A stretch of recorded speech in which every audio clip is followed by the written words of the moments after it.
Eh oui, salut, c'est Fredo.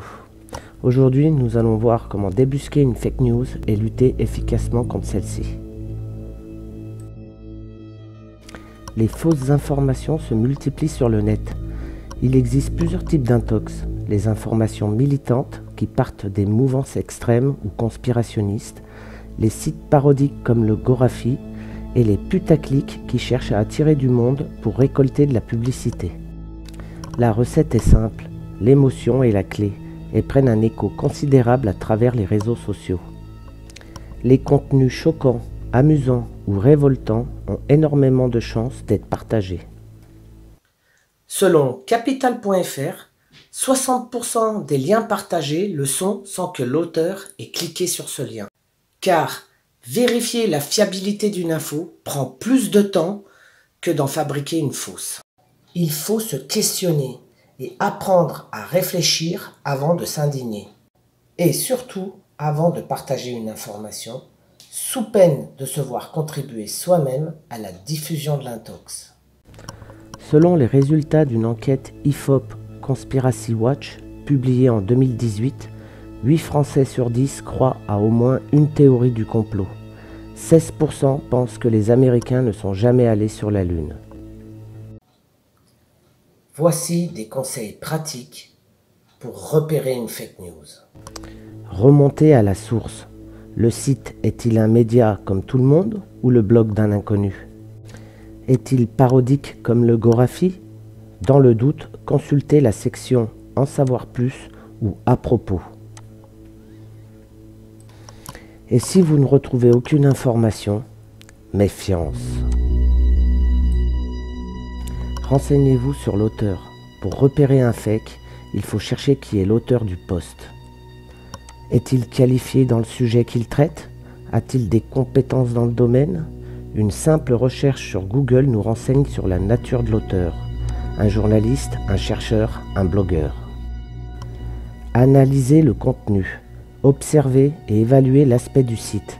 Les articles mensongers sont souvent hébergés sur des sites qui regorgent de publicité. S'il y a beaucoup de conditionnels, ça pue. Décryptez les images. Les photos et vidéos cachent souvent des incohérences, comme prises à un autre endroit ou à une autre date. Une simple recherche sur Google Images ou Tineye permet de savoir quand une image ou une vidéo a été mise en ligne et souvent de retrouver l'original sans retouche. Sur un site, le réflexe avec Chrome est de faire un clic droit et sélectionner « Rechercher une image » avec Google. Des résultats similaires apparaissent souvent.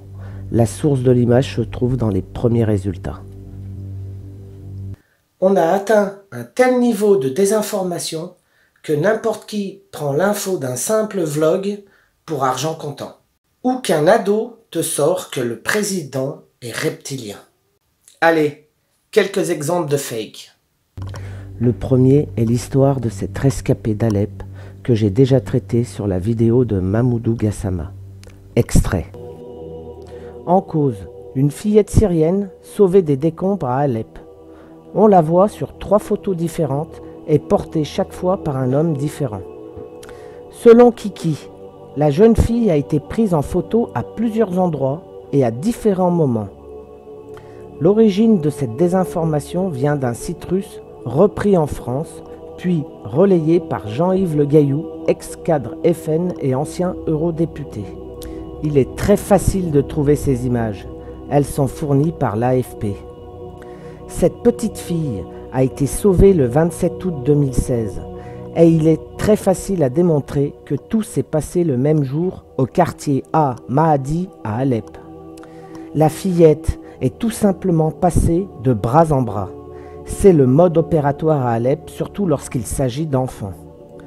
Une autre photo permet de constater le passage de relais entre un porteur casque blanc à l'homme à la chemise en carreau. Le secouriste en jaune viendra prendre ensuite la fillette. Next. Une photo avec une mosquée gonflable sur une plage de Cannes. Avec Tineye, on découvre la supercherie.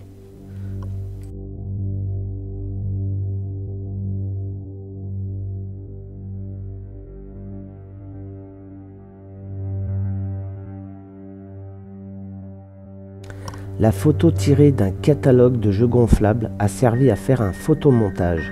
Mais quand on a envie d'y croire... Allez, next. L'heure est grave. L'heure est très grave. L'heure est grave, lance Catantonio, l'homme aux 3,3 millions de vues. Le coronavirus serait made in France. Tout ce qu'affirme Catantonio est vérifiable. Pourtant, il ne s'agit pas du brevet du Covid-19, mais celui du SRAS de 2003, causé par un virus de la famille des coronavirus. Le brevet existe bien, et est bien de l'Institut Pasteur qui n'a pas traîné pour réagir. Le brevet déposé concernait bien le SARS-CoV-1, responsable de la maladie du SRAS de 2002-2003, qui est très différent du SARS-CoV-2, responsable de la maladie dite Covid-19 en 2019-2020, explique l'Institut Pasteur. Tout le reste de la vidéo concerne le SRAS, et le mot « inventeur » serait la preuve que les chercheurs ont inventé le virus. Sauf que, c'est un langage scientifique. Le terme « inventeur » désigne les propriétaires des brevets et les chercheurs qui isolent ou découvrent un virus. D'ailleurs, ce genre de vidéo peut avoir de graves conséquences. L'Institut Pasteur ainsi que les scientifiques inventeurs ont porté plainte contre Catantonio. Et il n'a pas tardé à faire une vidéo d'excuses. Bonjour à tous. Je veux juste faire un droit de réponse par rapport à la première vidéo. Compte tenu de l'ampleur que cette vidéo a pris, je me dois d'apporter une explication. Mon intention n'était pas de faire peur aux gens, ni de mettre la panique malgré ce que veulent démontrer les médias et les journalistes. J'ai fait cette vidéo pour poser des questions sur le virus Covid-19 et non incriminer l'Institut Pasteur et ses inventeurs, ni qui que ce soit d'ailleurs. Effectivement, j'ai fait l'amalgame sur le mot « inventeur », mais l'erreur est humaine. Je ne prétends pas être un chercheur, je ne prétends pas être un scientifique, je n'ai fait que lire un réel brevet mentionnant le SARS-CoV apparaissant avec la mention « inventeur ». Le but de ma première vidéo était simplement de mettre à disposition ce document à toute la population pour qu'on nous explique simplement d'où vient ce virus. Je m'interroge comme des millions de personnes à ce sujet. Je tiens à m'excuser auprès des personnes à qui cela a pu faire peur. Ce n'était vraiment pas mon intention. Ma personnalité est simplement d'obtenir la vérité. J'espère que nos grands scientifiques pourront nous faire un communiqué afin de nous expliquer la vérité sur ce virus. Voilà, simplement. Allez, next. Je pourrais passer des heures à démonter des publications. Lorsqu'une information vous surprend, le réflexe consiste à vérifier sur un moteur de recherche. En conclusion, évitez de partager trop vite. Dites-vous bien, moins il y a de personnes pour relayer les fakes, plus vite elles s'éteindront. Vous vous rappelez de cette époque, avant Internet, où on pensait que toute cette stupidité collective était due à un manque d'accès à l'information? Ben non, c'était pas ça. C'était Fredo, et n'oubliez pas, méfiez-vous du net.